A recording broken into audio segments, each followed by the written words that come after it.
Hi అండి. Today గుండె నిండా గుడిగంటలు ఎపిసోడ్ ఏం జరిగిందో చూద్దామా. మా నగలు ఎత్తుకెళ్ళి అమ్ముకుని తీసుకుని 4 లక్షలు తిరిగి ఇవ్వమని అడిగారు. అది కూడా మీకు మీ ఆవిడ మీద ఎదుర్కొన్న ఆవిడ కూడా ఎదురుగుండన్న ఆవిడ కూడా గుర్తుపెట్టుకుని మాట్లాడితే మర్యాదగా ఉంటుంది. ఏంటి ఇప్పుడు నీ సొమ్ము మేము దోచుకున్నామా అంటావా? ఎవరి సొమ్ము ఎంత దోచుకున్నారో లెక్కలేసుకుంటూ కూర్చునేంత ఓపిక నాకు లేదు. ఈ ఇంట్లో ఏం జరుగుతుందో అందరికీ తెలుసు. మేమే మూసుకుని ఉన్నాం అంటే మేము మూసుకోవాలా? తెరుచుకుంటే తెరుచుకోండి. కాసేపట్లో మా ఆయన వస్తారు. ఎవరు ఏం మాట్లాడారో ఆయనే ముందు మాట్లాడండి. తమ్ముడు ఎదురుగా లేనప్పుడు తమ్ముడు భార్యతో ఎలా మాట్లాడాలో తెలియనంత ఇంగిత జ్ఞానం కూడా మీకు నేర్పించలేదని నాకు అనవసరంగా నాకు లేదు. మనోజ్, నువ్వు మీనాని అనొద్దు, ఓ మాట పడద్దు. వాళ్ళ డబ్బులు వాళ్ళకి పడేసి మాట్లాడతాం. ఏంటి పాడేస్తావా?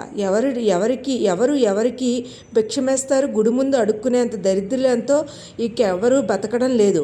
నేను మా ఆయన ఎవరి సొమ్ముని ఆశ పడకుండా, ఎత్తుకుని పోయి మింగేయకుండా, అడుక్కుని తినకుండా, మా పుట్టింటి నుంచి ఆశించకుండా కష్టపడి సంపాదించుకుంటున్నాం.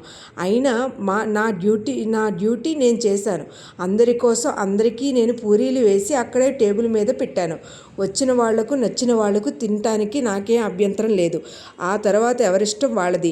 ఏంటో రోహిణి, మనం కూడా ప్రతి నెల 5వ తేదీని ఇంట్లో ఖర్చులకు డబ్బులు ఇస్తున్నాం కదా. మన ఇంట్లో తినే హక్కు ఉంది. ఆవిడేదో వాళ్ళ పుట్టింటి నుంచి పూరీలు తెచ్చినట్టు మన ఇంటి గురువంతున్నట్టు ఉంటుందేంటి? మన ఇంట్లో తినడం మనకు జన్మ హక్కు. రా ఆగు. ఇదంతా తామరు ముట్టించిన బట్టే. అత్తయ్య గారు రండి, టిఫిన్ చేద్దాం. అదేం మాట్లాడుతుందో విన్నావు కదా, అంతా వీడి వల్లే. దెబ్బకు నోరు మూయించాలనుకుంటే మనం ముందు సరిగ్గా ఉండాలి కదా.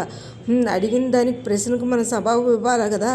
ఏదైనా గొడవ చేస్తే మీ మావయ్య ఏకంగా బయటికే గెంటేస్తున్నారన్నారు. అందుకే సగం చచ్చి నోరు మూసుకుని కూర్చున్నాను. అవసరమా నాకు ఈ కర్మ?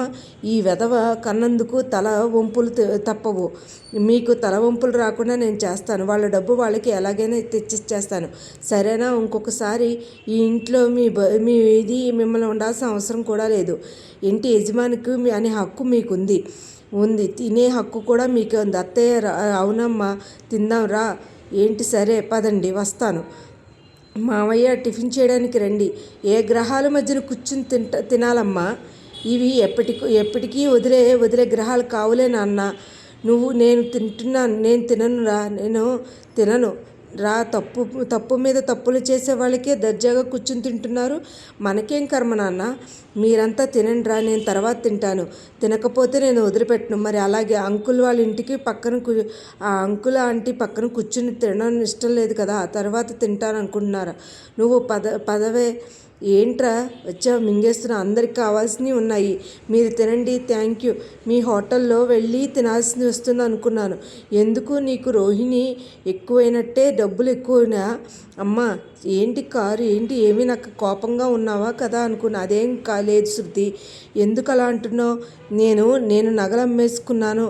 అత్తయ్య గాజులు తీసి నీ మొహాను విసిరేసారి కొట్టింది. అదే నాతో బిహేవ్ చేసి ఉంటే స్టోరీ వేరే లెవెల్లో ఉండేది. ఏ రేంజ్లో చేసేదో అందరూ కొట్టేయండి. ఏంటి ఇది? అందరూ కొట్టండి. జీడిపప్పు బాదం ఇంగేస్తారా ఏంటి? చూడు, అమ్మ జ్ఞాపకం రాకుండా ఎలా ఉంటుంది. జీడిపప్పు ఎందుకలా అనుకుంటున్నావు? నేనేమో నీ నగలు అమ్మేసుకుని అత్తయ్య గాజులు తీసి నీ మొహాన్ని విసిరేసి కొట్టింది. అదే నాతో అలా బిహేవ్ చేసి ఉంటే స్టోరీ వేరే లెవెల్లో ఉండేది అంటున్నాను. ఆటలు సాగుతాయి అప్పుడు. అమ్మ, నిజమే వదిన, నీకున్నంత ఓర్పు ఉంటే ఎవరికీ లేదు. ఇలాంటి వాళ్ళకి నువ్వు కాబట్టే క్షమించావు. ఇప్పుడు ఎందుకు నువ్వు ఎవరి ఇష్టం వచ్చినట్లు వాళ్ళు మాట్లాడుతున్నారు? ఈ ఇంట్లో ఒకడు నగలు దొంగతనం చేసి వాడే పక్కన కూర్చుని తింటుంది అమ్మావతి. ఆవిడికి అడుగు. అందరూ ఊరికే అంటున్నారా ఏంటి? ఊరుకోలేకపోతున్నారా? నేను మీ డబ్బులు మీకు ఇచ్చేస్తానన్నాను కదా, అనవసరంగా మాట్లాడుతున్నారు. ఇస్తానన్నావా? ఇందాక పడేస్తానన్నావు కదా. చివరికి మీ అన్నయ్య అయితే ఆయన దగ్గర నుండి నేనే డబ్బులు గుంజేయాలని వదలను అన్నారు. పడేస్తావా వదిన? అన్నయ్య నీకు అంత సీను ఉంటే తెచ్చేయమన్నా వదిన. అందరికీ ఇద్దరు బాగానే మాట్లాడుతున్నారు. నేను అలాగే డబ్బులు తెచ్చివ్వమని రవి. ఇంకా ఈ విషయంలో మనోజ్ ఏమీ అనకండి. నువ్వు తెచ్చి పెట్టినప్పుడు ఆపుతానులే పార్లరమ్మ అన్నట్టు నీకో సలహా. నువ్వు నిద్రపోయేటప్పుడు నీ నగలు తీసి వీడికి కనబడకుండా దాచుకో, వీడికి కనబడకుండా పెట్టుకో. డబ్బే మింగేసినోడు, తమ్ముడు భార్య నగలు మింగేసినోడు, పెళ్ళాన్ని నగలు మాత్రం వదులుతాడా? ఏంటలా చూస్తున్నావు ఒగ్గరూపావతి? నీకు అలా చూసే హక్కు లేదు. ఈ వెధవ వెనకేసుకొచ్చి అధికారం నీకు లేదు.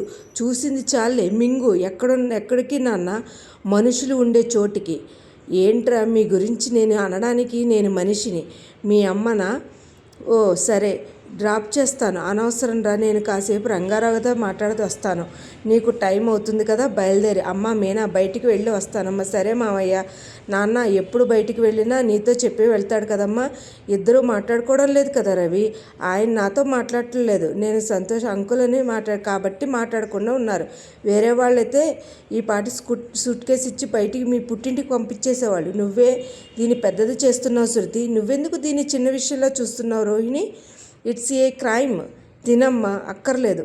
డజన్ తిన్నాక అక్కర్లేదు అంటారేంటి? అబ్బా మీరు ఆగండి అత్తయ్య, మీరు టిఫిన్ పూర్తి చేసి వెళ్ళండి. అత్తయ్య అవసరం లేదు. పెళ్ళాం మొగుడు కలిసి మా ఇంట్లో చిచ్చు పెట్టారు కదా, మీరిద్దరు కూర్చుని సంతోషంగా తినండి. మీనా నువ్వు పెట్టు. మీనా నీకు మాట్లాడడం అవసరమా? అది కాదండి, పాపం అత్తయ్య తినకుండా వెళ్ళిపోయారు కదా, నువ్వేమీ అక్కర్లేదు. వీడు నగలు మింగేసినట్లే నాన్న మా అమ్మ మాట్లాడటం లేదని తెలిసి పందిలా కూర్చుని తింటుంది చూడు. వాడికే బాధ లేదు. మనోజ్, ఇప్పుడైనా ఇంకో 4 పూరీలు తినేసి వస్తా. నీకు సిగ్గు శరం లేదా? లేకపోతే కూర్చుని తిను. మీరు ఏం బాగా తినండి. అలాగే ఆవిడ 1/2 డజను, ఈ దున్నపోతు డజను మింగేసి మీరే బాగా తినండి అని ఏడుస్తున్నారు. పోరా. ఏమండి, నీ భార్యకున్న పౌరుషం కూడా నీకు లేదు. ఎలా నువ్వురా? అడుక్కుని తగ్గింది. నేను వెళ్తున్నా శృతి, నేను వెళ్తున్నాను. బైక్ తుడుచుకుని వస్తాను. నువ్వు రా ఊరికే. అలాగే వదిన, వెళ్ళి వస్తాను. సరే రవి. శృతి నిన్ను వెళ్తాను. మీనా ఒక్క నిమిషం. శృతి ఏంటి మీనా? ఈ ఇంట్లో నగలు పోయాయని ఎవరు తీశారు అనేది అమ్మేశారని బయటపడింది. కానీ ఈ విషయం మీ ఇంట్లో మాత్రం చెప్పొద్దు శృతి. ఎందుకు చెప్పకూడదు? అత్తారింట్లో గుట్టు ఎవరికీ చెప్పకూడదు. అర్థమవుతుందా శృతి? అది చిన్నదైనా పెద్దదైనా చెప్పకూడదు. ఎందుకంటే ఏదైనా సరే మనం చెప్పకుండా ఉంటేనే మన అత్తారింటికి గౌరవం. అర్థమవుతుందా మీనా? సరే అయితే నేను చెప్పనులే, ఓకేనా?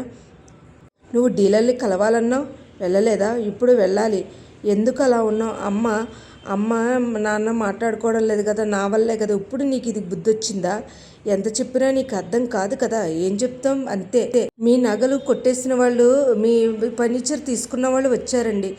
అదే తక్కువ ఫర్నిచర్. మీరు ₹1,00,000 ఇచ్చి ఆ ఫర్నిచర్ తీసేసుకోండి. ₹1,00,000 ఇవ్వడం ఏంటి? అవును, మీ ఫర్నిచర్ అంతా అంతే కదా కొనుక్కున్నారు.